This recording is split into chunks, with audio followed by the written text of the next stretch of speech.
샬롬 샬롬 샬롬 샬롬. 하나님 사랑합니다. 여러분 주 안에서 사랑합니다. 히스기야 왕이 병이 걸렸다는 소식을 들은 바벨론 왕은 문병을 위하여 사절단을 보내죠. 히스기야 왕이 보니 8절에 저는 이제 8절 말씀이 마음에 와닿았어요. 히스기야가 이사야에게 이르되 당신이 이른바 야훼의 말씀이 좋소이다 하고 또 이르되 내 생전에는 평안과 견고함이 있으리로다 하니라. 회개를 못했어요. 제가 보기에는 하나님이 그렇게 말씀을 하셨는데 거기에 대응하는 말이 8절이잖아요. 히스기야가 이사야에게 이르되 이사야 선지자가 하나님 말씀을 전하죠. 야훼 말씀을 들어서 5절에 이렇게 하고 6절에 보니 날이 이르리니 내 집에 있는 모든 수요와 내 조상들까지 쌓아둔 모든 곳이 바벨론으로 옮긴 바 되고 남은 것이 없으리라. 여호와께서 이렇게 말씀을 하셨는데 여기 또 내게서 태어날 자손 중에서 몇이 사로잡혀 바벨론 왕국의 성관이 되리라 하셨나이다. 아니 히스기야가 이사야에게 이르되 당신이 이른바 야훼의 말씀이 좋소이다 하고 이르되 내 생전에는 평안과 견고함이 있으리라. 내가 살아서는 평안하고 견고할 것이다 라고 이렇게 대답을 합니다. 쌓아둔 것이 남은 것이 없으리라. 오늘 제목이기도 하죠. 6절에 남은 것이 없이 되었어요. 그렇죠? 히스기야 왕은 그들의 기쁨으로 맞이하여 궁중의 모든 보물을 보여줌으로 자신을 자랑한 것이기 때문에 결국은 이런 그 벌을 받게 됩니다. 하나님께서는 이사야를 통해서 히스기야의 범죄에 대한 심판을 선포하셨어요. 교만으로 범죄하는 히스기야 1, 2절에 병문안 사절단을 보낸 바벨론 왕입니다. 히스기야 왕이 병들어 죽게 되었다고 회복되어 살게 되었을 때 발라단의 아들 바벨론 왕 무르닥 발라단이 히스기야가 병들었다 나았다함을 듣고 축하의 글과 선물을 보내죠. 이러한 일은 고대 관례에 속한 일이었다고 합니다. 그러나 바벨론 왕이 히스기야 왕에게 선물을 보낸 데는 순수한 병문안 차원이 아닌 정치적인 목적이 있었어요. 바벨론 왕은 적대 웃긴 아스로를 대항하기 위해 유다와 동맹을 맺어 연합정서를 구축하려 했던 것이죠. 히스기야 왕은 이러한 바벨론 왕의 속셈을 깨달아 경계해야 했었는데 그만 눈이 흐려졌어요. 하나님이 시험하신다. 역대하 32장 31절입니다. 바벨론 방백들이 히스기야에게 사신을 보내요. 그 땅에서 나타난 이적을 물을 때 하나님이 히스기야를 떠나시고 그의 심중에 있는 것을 다 알고자 하사 시험하셨더라. 하나님이 시험하셨어요. 히스기야를. 병들어 죽게 되던 히스기야가 살아나죠. 하나님의 은혜로. 그때 히스기야가 병들어 죽게 되매 아모스의 아들 선지자 이사야가 그에게 나와 이르되 야훼의 말씀이 너는 집을 정리하라. 내가 죽고 살지 못하리라 하셨나이다. 그런데도 살려주셨어요. 기쁨으로 사절단을 맞는 히스기야입니다. 2절에 히스기야는 바벨론 왕이 보낸 사자로 인하여 기뻐하죠. 바벨론 왕에게 병문안을 받게 된 사실로 인하여 마음이 들뜨게 되어서 으쓱해진 거죠. 죽음 앞에 두려워하다가 새 생명을 얻은 기쁨으로 마음이 들떠있다 바벨론 왕의 선물을 받고는 더욱 흥분하게 됩니다. 하나님의 은혜가 임했을 때는 오히려 더욱 근신하고 겸손한 마음으로 하나님께 영광을 돌리는 것이 은혜 받은 자의 도리고 취하여야 할 바른 태도인데 히스기야 같이 되기가 쉽습니다. 그 사람의 그 마음 안에 있는 근본들이 자랑하고 싶은 마음이 있기 때문에 히스기야 왕은 경고망동합니다. 역대기 기자는 이 사건을 하나님께서 히스기야의 심중에 있는 것을 알고자 하사 시험하셨다. 아까 제가 역대하 32장 31절에 바벨론 방백들이 히스기야에게 사신을 보내어 그 땅에 나타난 이적을 물을 때 하나님이 히스기야를 떠나시고 그의 심중에 있는 것을 다 알고자 하사 시험하셨더라. 은을 주는 히스기야입니다. 이렇게 18장 15절에도 그 이튿날에 하사엘의 이불을 물에 적셔 왕의 얼굴에 덮으며 왕이 죽은지라 그가 대신하여 왕이 되니라. 부와의 영광이 극에 들한 히스기야입니다. 역대하 32장 17절에 히스기야가 부와의 영광이 극한지라 이에 은금과 보석과 향품과 방패와 온갖 보배로운 그릇들을 위하여 창고를 세웠어요. 범죄한 히스기야 왕은 바빌론에서 온 사자에게 궁중 보물 곧 은금과 향료와 보배로운 기름과 모든 무기와 보물고에 있는 것을 다 보여주었는데 궁중의 소유와 국내의 소유를 보이지 않은 것이 없을 정도였다. 이는 히스기야가 자신의 부와 힘을 자랑하고 과시한 행위였습니다. 그러나 이는 하나님 앞에 합당하지 못하죠. 오직 하나님만을 의지하고 하나님만을 자랑함으로 하나님께 영광을 돌려야 했던 것입니다. 그러나 그는 어리석게도 세상의 헛된 것을 자랑함으로 하나님 앞에 범죄하여 하나님의 진노를 받게 됩니다. 재물을 쌓을 창고를 세웠어요. 때 32장 28절에 곡식과 새 포도주와 기름의 산물을 위하여 창고를 세우며 온갖 짐승의 외양간을 세우며 양떼 무리를 바쳤습니다. 하나님이 주신 부죠. 이 부는 역대 32장 29절에 양떼와 많은 소떼를 위하여 성읍들을 세웠으니 이는 하나님이 그에게 제사를 심히 많이 주셨음이며 히스기야를 질책하는 이사야의 말이 3절에서 6절까지죠. 그들이 어디서 왔나이까? 이사야 선지자는 히스기야 왕에 나아가 그 사람들이 무슨 말을 하였으며 어디서 왔느냐 이렇게 묻습니다. 이에 대해 히스기야 왕 그들이 원방국 바벨론에서 왔다. 이사야 선지자와 히스기야가 주고받은 질문과 대답은 표면적으로 볼 때 너무 평범한 내용들이죠. 이사야는 굳이 히스기야 왕에게 묻지 않아도 그들이 바벨론에서 왔음을 알고 있었겠죠. 그러나 이사야의 질문과 히스기야의 대답은 깊은 의미가 내포되어 있었습니다. 이사야 선지자가 바벨론에서 온 사자에 대해 물었을 때 그들에 대한 히스기야의 행위를 책망하니 내포되어 있습니다. 그들이 무슨 말을 했는지에 대한 이사야의 질문에 대해서 히스기야 왕은 언급을 회피했는데 이는 바벨론과의 동맹에 대해 이사야 선지자가 부정적인 생각을 갖고 있음을 알게 눈치가 보이면 우리 좀 그렇죠. 히스기야 왕은 하나님만을 의지하고 세상의 칼을 의지하지 말아야 한다는 사실을 알고 있으면서도 하나님의 뜻을 어김으로 이사야 선지자 앞에 솔직한 대답을 할 수가 없었어요. 또 바벨론 사자가 원방에서 왔음을 강조한 것은 자신의 행위의 정당성을 변명하기 위함이었다. 먼 데서 왔으므로 환대하며 옳은 일이었음에도 은근히 강조하려 합니다. 원방에서 온 이방 민족입니다. 신명기 28장 49절입니다. 야훼께서 멀리 땅 끝에서 한 민족을 독수리가 날아오는 것 같이 너를 치러오게 하시리니 이는 내가 그 언어를 알지 못하는 민족이요 이렇게 말합니다. 언어가 통하지 않으면 알기가 어렵죠. 바벨론에 대해서 열왕기하 24장 15절에도 그가 야훼 길을 바벨론으로 사로잡아 가고 왕의 어머니와 왕의 아내들과 내시들과 나라의 권세 있는 자도 예루살렘에서 바벨론으로 사로잡아 가고 이런 사건이 일어나죠. 그들이 무엇을 보았나이까? 이사야 선지자는 히스기야 왕에게 바벨론 사자들이 왕궁에서 무엇을 보았느냐고 물었는데 이 또한 히스기야에 대한 책망의 소리였어요. 정말 몰라서 물어본 게 아니죠. 히스기야 왕은 이사야에게 사실대로 진술합니다. 그들이 궁전에 있는 보물들을 다 보았고 자신의 보물은 보이지 아니한 것이 하나도 없다고 이렇게 얘기하죠. 히스기야 왕은 이사야의 계속되는 질문에 하나님께서 자신의 행위에 대해 진노하셨고 그로 인해 자신에게 징벌이 임할 것임을 직감적으로 깨달았겠죠. 이런 히스기야 왕의 심리 상태는 이사야 선지자가 후대에 있을 하나님의 징벌을 선포했을 때 자신의 때 징벌이 임하지 않음을 기뻐하며 안도의 한숨을 쉬었던 것으로 봐야 하겠죠. 이건 잘못된 그런 마음입니다.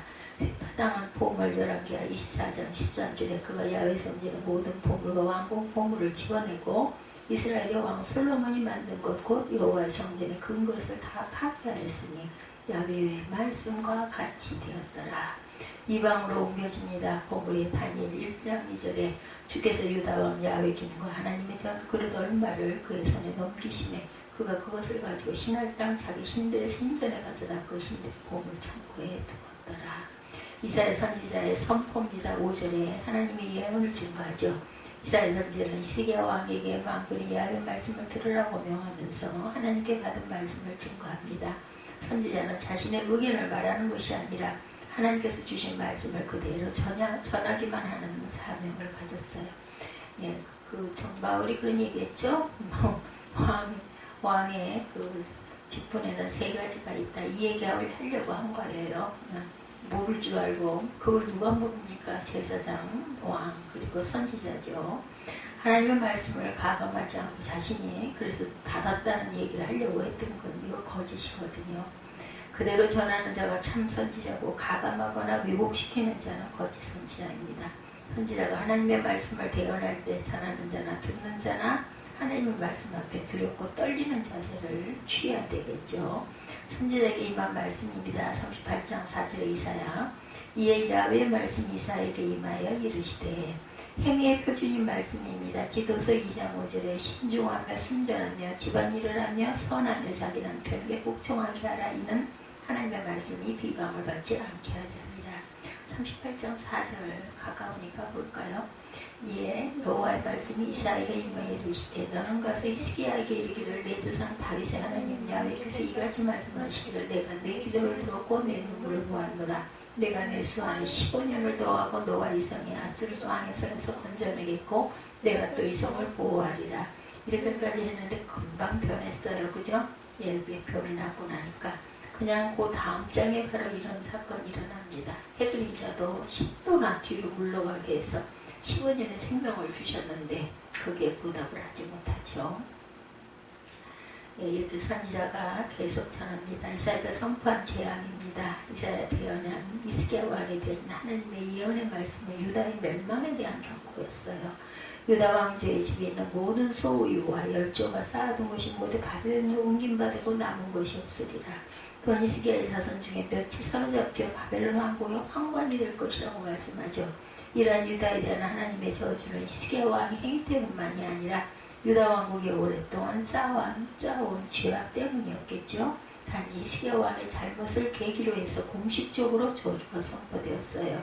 유다 왕조에 대한 하나님의 심판 예언은 역사 속에서 그대로 이루어져 바벨론에 의해 성전이 무너지고 유다 왕조도 멸망을 당합니다. 토지의 소산을 멸하죠. 사사기 6장 4절입니다.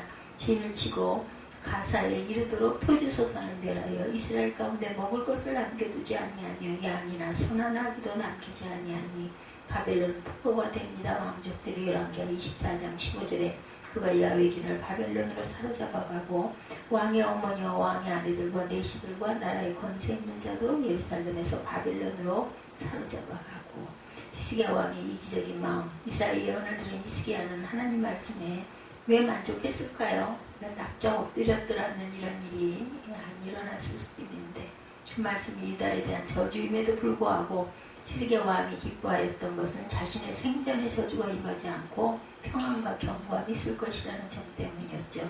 이처럼 히스기야는 매우 이기적인 마음을 갖고 있었어요. 변했죠. 그러나 자신의 후손들이 당하게 될 고난을 생각하고 슬퍼하고 하나님께 매어 달려야 했어요. 또한 하나님 나라인 이스라엘의 멸망을 가슴 아프게 생각해야 했습니다. 그러나 이기적인 마음으로 자신의 안일만을 인하여 기뻐해야 합니다. 현재의 고난을 피하고 그것만 기뻤던 거죠. 후대는 생각을 않습니다. 사사기 10장 15절에 이스라엘 자손이 야훼께 여쭈어 우리가 범죄하였으니 주께서 보시기에 좋은 대로 우리에게 행하시려니와 오직 주께 보았나니 오늘 우리를 건져내옵소서. 네, 이렇게 사사기에도 이렇게 기도하는 부분이 나오죠. 히스기야 생전에 임하지 않은 재앙, 역대 32장 26절에 히스기야가 마음의 교만함을 뉘우치고 예루살렘 주민들이 그와 같이 하였으므로 야훼의 진노가 히스기야의 생전에는 그들에게 내리지 아니하니라. 히스기야는 죽을 병에서 구원을 받고 난 직후에 교만히 행하여 하나님께 저주를 받죠. 이는 성도가 항상 영적인 긴장을 유지하고 있고 실족할 수 있음을 교훈하여 줍니다. 성도는 언제나 하나님 앞에 겸비한 자세를 잃지 않고 겸비함으로 하나님이 내리시는 축복을 온전히 받을 줄 알아야 되겠다. 축복과 은혜에 조심해야 됩니다. 1절에서 8절 오늘 말씀이죠. 선물이 오히려 독이 될 수도 있습니다. 우리가 신앙인의 삶을 살면서 주님의 축복과 은혜가 없으면 살아갈 수가 없어요. 그만큼 아주 필요한 것입니다. 그런데 주어진 축복과 은혜가 다른 축복과 은혜를 먹어치우고 잠식해버리는 그런 백혈병 현상이 나타날 수도 있다는 것. 하나님의 은혜가 아니면 하나님이 주시는 공기가 아니면 햇빛이 아니면 우리는 살아갈 수가 없어요.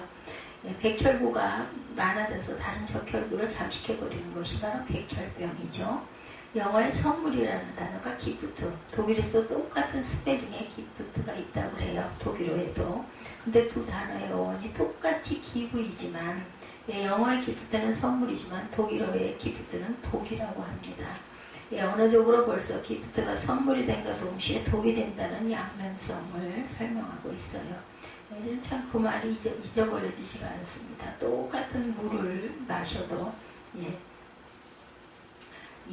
양은 소는 그 물을 마시고 우유를 만들어서 생명을 주지만 뱀은 그 독으로 인하여 독을 만들죠. 뱀 그 물을 마시면서 이런 것처럼 이렇게 다르다는 것.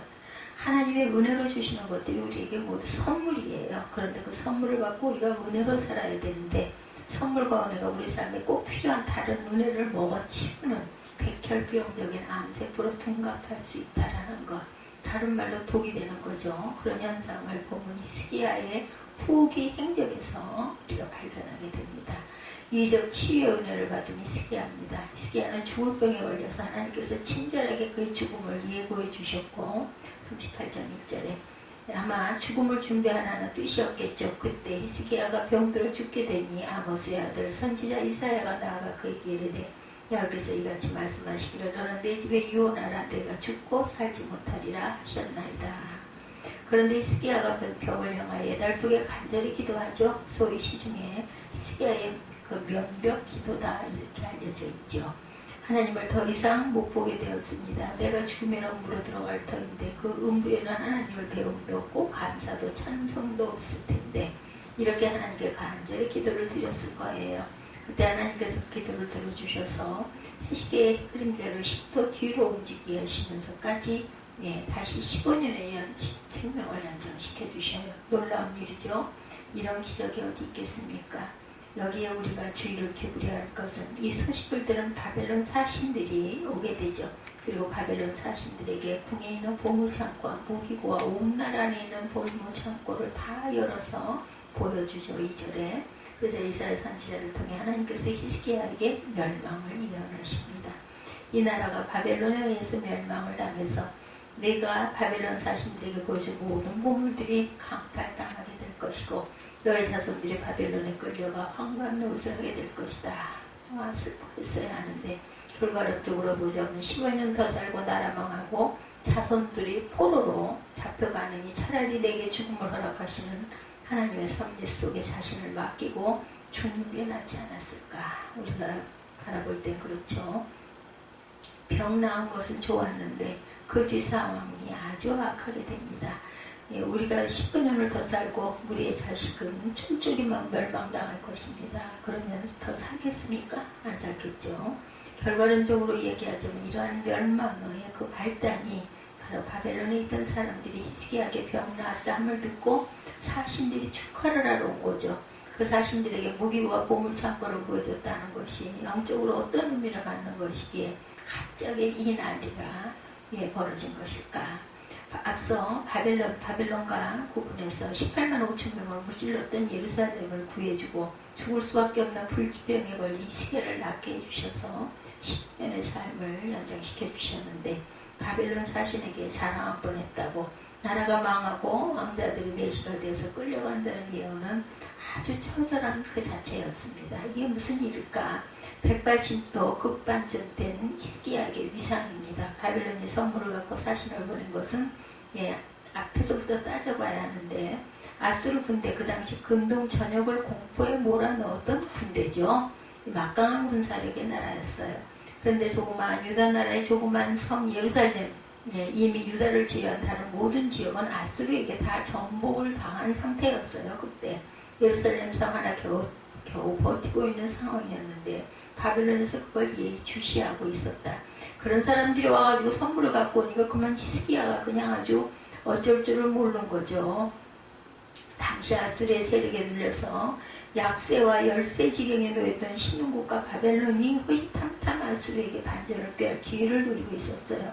그런데 그 조그만 예루살렘 성을 보유하고 있던 아수르의 막강한 군대 18만 5천 명이 하루아침에 진멸을 당했다는 소식이 들립니다. 하나님의 역사를 모르는 이방인들이 볼 때는 이건 기적이죠. 놀라운 일이죠. 그래서 굉장하다 하고 유다 나라와 함께 동맹을 맺고 기다리고 있었는데 히스기야가 병이 걸렸다는 소식이 들린 거예요. 근데 또 소식이 들리고 죽을 병에 걸렸던 히스기야가 나았대요. 또 이 소식을 또 듣게 됩니다. 그러니까 바벨론 왕이 재촉해서 자기 사신을 보낸 거예요. 이 사신들이 히스기야를 아련했을 때 히스기야가 엄청 기뻤던 거죠.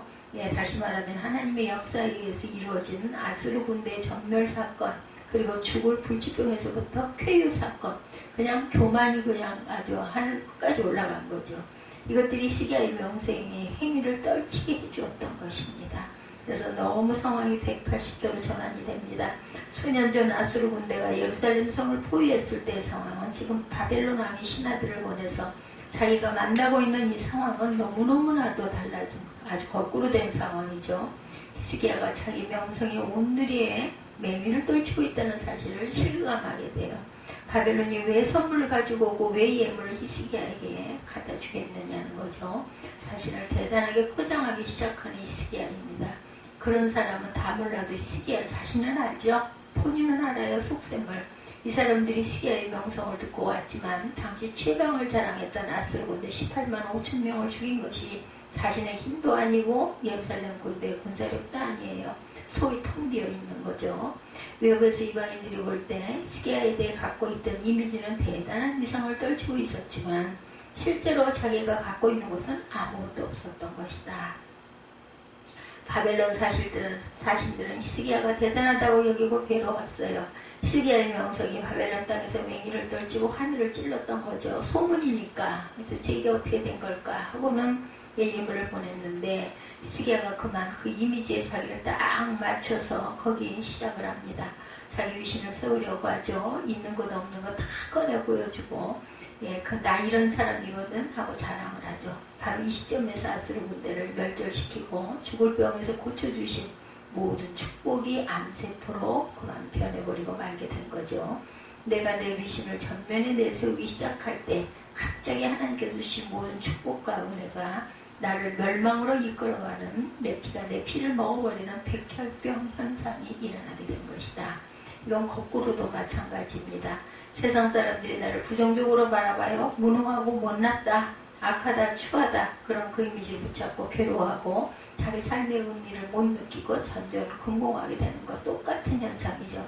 그런 사람들이 나를 어떻게 보느냐에 나를 맞춰가려고 하고 그 사람들 눈앞에서 내 이미지를 상승시키려고 합니다. 우리 마음 안에는 이런 그 어떤 자랑하고 싶은 마음들이 누구에게나 다 있어요. 보면 본능적으로. 세상 사람들이 나를 어떻게 보느냐에 나를 맞춰가려고 해서는 안 되겠죠. 내 이미지를 상승시키려고 해서도 안 됩니다.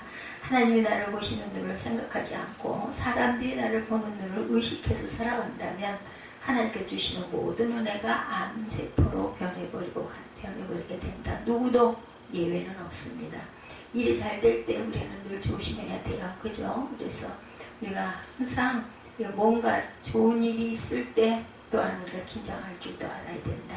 정상적으로 신앙적 입장에서 행동을 했다면 이렇게 되었어야 되겠죠. 먼저 랍사게와 사니리 왕이 편지를 보냈을 때 침묵하고 성전에 들어가 기도하고 자기 입장에 대해서 침묵하고 죽음으로 하나님의 입장만 보였던 것처럼 이런 마음이 됐어야 하는데 아수르 침묵대와 같이 바벨론 사신들이 예물을 들고 왔을 때에도 잘 될 때도 침묵하고 먼저 성전에 들어갔어야 되는 거죠. 그리고 하나님의 입장만 기도로 물었어야 했습니다. 일이 잘못되고 위기 상황이 닥쳤을 때만 침묵하고 기도할 게 아니라 일이 잘 될 때 더욱 침묵하고 내가 지금 잘 되어지고 있는 상황에서 좋다 나쁘다는 내 판단을 멈추고 먼저 성전에 들어가 하나님은 이 상황을 어떻게 바라보고 생각하고 계실까? 이렇게 하나님의 입장을 여쭈었어야 합니다. 자신의 그 허세를 치장하고 싶었던 모양입니다. 그리고 무기고나 보물창고를 보여줬더라도 안 보여준 것이 없다라는 표현들 정도로 그렇게 할 필요는 없었어요. 그죠? 히스기야가 사자들로 말미암아 기뻐하여 그들에게 보물창고 곧 은금과 향료와 보배로운 기름과 모든 무기고 있는 것을 다 보여주었으니 히스기야가 궁중의 소유와 전 국내의 소유를 보이지 아니한 것이 없는지라 2절이었어요. 이에 선지자 이사야가 히스기야 왕에게 나와 묻되 여기서부터 책망이 시작된 거죠. 3절부터. 그냥 타고 계신 아들을 대우하는 예전의 의미로 한 군데 정도 창고를 보여주면 되는 거였는데 그 자신들이 나라를 돌아보다가 고개를 갸우뚱하게 되죠. 이렇게 조그만 나라, 이렇게 작은 성, 아무리 군사를 해오려 봐도 예루살렘 성에 주둔하고 있는 군사가 얼마 안 되는데 와서 살폈겠죠. 근데 그 무시무시한 아수르 군대를 18만 5천 명이나 어떻게 무찔렀을까. 자신들이 고개를 갸우뚱거리죠. 그러니까 히스기야가 더욱 안달이 났겠죠. 자신의 위상을 더욱 축복으로 보여줘야 되겠다. 그래서 우리가 결혼잔치, 생일잔치 거창하게 치르는가 하면 오랜만에 친구를 만나도 큰 돈을 써서 대접했던 적이 과거에 한때 있었던 거죠. 히스기야가 아마 그런 생각을 한 거죠. 왕궁의 국관을 보여주는 대신에 어떻게 예루살렘 같은 작은 성에 아수르 군대 18만 5천 명을 무찔렀는지, 그리고 4병이 나왔다고 축하하러 왔는데 불치병이 어떻게 나왔는지 궁금하시죠? 의사가 대단한 사람이 있어서가 아닙니다. 제갈공명 같은 전략가가 있었기 때문에 이긴 것도 아니에요. 그리고 성전으로 데려가죠. 이 성전의 스락과 그룹들 가운데 임하시는 야훼 하나님이 만군의 주 하나님이시기 때문에 그분께서 하루 새벽에 다 무찔러 주셨습니다. 제 병도 깨끗이 고쳐주셨습니다. 그들이 야훼 하나님을 받아들이든 안 받아들이든 이렇게 이야기가 풀어졌어야 되는 거죠. 근데 거기서 히스기야 왕은 사람들이 생각하는 명성과 이미지에 맞춰서 자신을 막 업시킨 거죠. 이게 바로 모든 은혜를 암으로 바꿔버리는 영적 백혈병의 시작이었다라는 것. 남이 생각하는 이미지에 나를 맞추려는 교만, 외식. 그저 우리가 힘들고 어려울 때 겸손하게 간절히 하나님을 찾아야 합니다. 그러다 보면 하나님이 우리를 더욱 높여주시고 축복하신다라는 것. 이제 어떤 일이 일어나요? 그 축복으로 인해 사람들이 나를 칭찬할 때, 바벨론 사신들이 왔을 때 사람들이 생각하는 이미지에 나를 맞춰가려고 하죠. 그때 허세가 나오게 되고 외식이 표현됩니다. 그렇게 하면 안 되는 거였죠. 우리가 축복을 받지만 그 받은 축복이 내가 받은 다른 축복과 은혜까지 잠식게 들어가는 예가 있다고 했는데 바로 이런 경우 차라리 히스기야가 15년 생명을 연장받지 않았던 게 나았어요. 제 명예 생을 마음했더라면 더 낫지 않았을까. 병고침, 등 축복을 받는 것은 아주 좋은 일이고 감사한 일입니다. 그러나 바로 이때가 우리가 정신을 바짝 차려야 할 때라는 것. 요셉이 그랬죠. 애굽에서 7년 풍년이 들었을 때 정신을 바짝 차렸어요. 웅창멍청하지 않았고 사람들이 뭐가 없고 지위가 낮을 때는 대부분 누구나 겸손하죠. 그런데 뭐가 좀 있고 지위가 높을 때는 히스기야의 길을 가게 됩니다. 누구도 예외는 없다는 것. 그래서 성경이 우리에게 경고로 이 사건이 기록되어 있었을 것이죠. 결정적 실수가 또 한 가지 더 있는 것. 히스기야가 생명을 15년 연장받은 기간에 므낫세를 낳았어요. 아들을. 혹은 잘못 키운 것. 므낫세는 12살의 왕이 되죠. 그렇다면 연장전 15년 중에 3년째 낳은 아들이에요. 이 아들이 므낫세가. 므낫세는 남유다 왕들 중에 우상 숭배가 가장 심했던 그런 왕이죠. 심지어는 바알 우상을 하나님의 성전에까지 끌어들이는 일이 일어납니다. 열왕기하 21장 4절에서 6절에 보면. 그래서 하나님은 므낫세 때문에 바벨론의 침략을 허용한다고 공언합니다. 재미있는 것은 원래 므낫세라는 이름은 총리가 된 요셉이 첫째 아들을 낳고 나로 아비집의 모든 괴로움을 잊어버리다 할 때 지은 이름이에요. 똑같은 이름을 히스기야가 므낫세를 낳고 아들에게 지어준 겁니다. 그만큼 히스기야의 삶이 마치 요셉의 고난처럼 힘들고 어려웠던 거죠. 그럴 것이 아수르처럼 가장 강력한 적이 쳐들어온 적은 다른 유대 역사에 없었다고 합니다.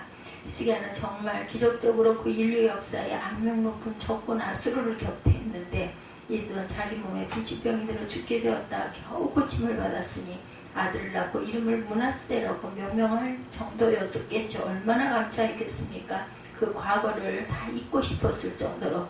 아이러니한 것은 그가 괴로운 과거를 지날 때 하나님을 의지하고 성군이 되었어요. 그러나 좀 펴서 편하게 살게 되었을 때 자기 힘을 의지하다가 실패의 역사를 쓰고 만 거죠. 우리 모두 인생이 이렇지는 않은지 하나님이 주신 자신의 생명을 사는 것이 하나님의 지혜입니다. 그래서 히스기야가 15년의 목숨을 더 연장받고 그 인생의 총 결과를 놓고 보니 차라리 15년을 살지 않았더라면 낫지 않았겠는가. 그가 15년 동안 결정적으로 잘못한 두 가지를 보면 바벨론 사신 앞에서 자신의 위세를 떨치다 하나님의 심판을 받은 것, 그리고 므낫세를 낳아서 잘못 키운 것입니다. 역사의 죄인을 키운 아버지가 되고 말죠. 우리는 하나님이 지금 내게 허락하시는 섭리가 최선의 선택임을 확실하게 믿어야죠. 하나님의 지혜와 능력은 내 지혜와 선택과는 비교가 안 됩니다. 차라리 히스기야가 15년을 더 살지 않고 일찍 갔으면 더 나았으리라. 괜히 더 오래 살아서 점수를 아주 그만 다 잃어버리고 말았어요. 하나님 나라도 퇴보되고 맙니다. 서대에 선물이 오히려 독이 된 거죠. 그래서 하나님은 선물도 적당한 때 적당하게 주신다라는 것, 독이 안 되도록 우리는 너무 주시옵소서 하지 말고 좀 더 위의 것을 구하고 또 받은 것으로 자족할 줄 아는 저와 여러분이 되셔야 되겠죠. 히스기야가 변명기도를 통해 생명을 15년 연장받은 것은 축복이 맞았는데 기도응답 자체가 잘못되었다라고 말할 수는 없는데, 보통 사람이 하지 못하는 특별한 기도도 했고 특별한 응답을 하나님으로부터 받았는데, 그런데 그만 거기 그 나머지 부분이 잘못됐어요. 축복과 은혜를 받았을 때 갑절로 긴장하고 우리는 겸손해야 되겠다. 히스기야는 이 점에서 실패하고 맙니다. 그것을 후대에 우리를 위해 기록한 것이 오늘 이사야 39장이죠. 오늘 우리도 마찬가지죠. 히스기야는 아수르의 18만 5천의 군대를 물리치고 자기 병을 고침받는 것을 통해서 신약적으로 말하면 십자가와 부활은 이미 모형적으로 경험한 사람이에요. 그러나 날마다 죽지 않으면 넘어질 수 있다. 선줄로 생각할 때 넘어질까 조심하라. 이미 몸은 씻었지만 발은 매일 씻을 줄 알아야 한다. 요한복음 13장 10절이죠. 예수께서 말씀하시죠. 너는 이미 목욕했으니 발만 깨끗이 씻으면 된다. 히스기야 같은 성실한 왕이 정말 대단한 그러한 그 업적도 이루었는데 결국은 엎었어요. 그죠? 다윗과 같은 왕의 바세바 사건. 다윗과 히스기야만 그렇습니까? 우리도 날마다 죽지 않으면 똑같은 천천을 밟게 된다는 것. 사람이 평소에는 늘 겸손했는데 내 지위가 높아지면 그것이 자기 힘과 능력으로 높아진 것처럼 위세를 떨치는 사람들이 아니라 그냥 나도 그런 사람이다. 사실 십자가와 부활의 능력으로 사는 성도인 우리가, 성령의 도우심과 목자 되신 주님의 인도함으로 사는 우리가 자기 능력의 몇 배 이상 남들이 볼 때 초인적인 능력으로 살죠. 남이 볼 때 정말 기가 막히게 살고 있습니다. 그 모든 능력이 한순간이라도 내게서 나왔다고 자부하기보다는 내 모든 곡관과 무기고와 창고를 다 내게 내어 보이고 자랑한다면 하나님은 그것을 거두어 가실 것이라는 것. 그럼 우리는 7년 풍년 때 총리를 지낸 요셉의 삶을 깊이 묵상해야 합니다. 그런 풍요로운 환경, 총리로 격상된 환경에 처했지만 결코 방종하지 않았죠. 더 긴장했습니다.